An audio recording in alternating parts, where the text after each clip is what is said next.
notre système ici, personne, c'était notre manuel programmable. Nous avons utilisé l'Arduino.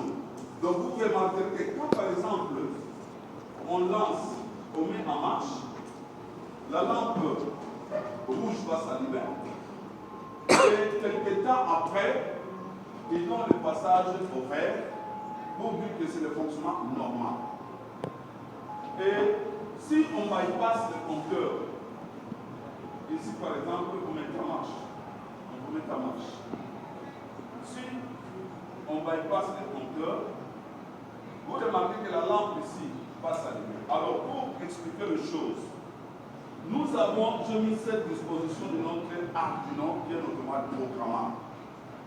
Il y a une source d'alimentation, c'est la SNEL, mais le courant ici, les lampes ne peuvent pas s'allumer ou la charge ne peut pas s'allumer sans passer par le compteur.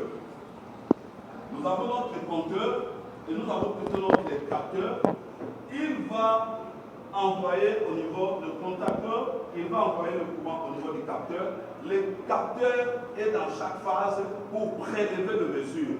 Donc si quelqu'un a bypassé, il va prélever le mesure. Et quand il va prélever ces mesures, il les envoie au niveau de notre microcontrôleur qui est notre Arduino, notre automate programmable. Vous venez de remarquer ici, on n'a pas touché. Mais quand on met en marche là-bas, vous remarquerez des choses. Je ne sais pas si on peut accepter. Vous remarquez déjà des lampes bleues qui s'allument pour dire qu'il y a un bypassement. Donc quelqu'un est en train de frauder le courant. Et le système déjà au niveau du serveur central où je suis me montre qu'on est en train de tricher le courant. C'est comme ça, vous remarquerez, la lampe bleue s'allume. Et ce qui manquait à la semaine. Donc la lampe ici s'allume pour me dire qu'il y a déjà fraude d'énergie électrique. Et lui, le microcontrôleur va envoyer les informations, il va communiquer avec notre module GSM et le GSM via notre serveur.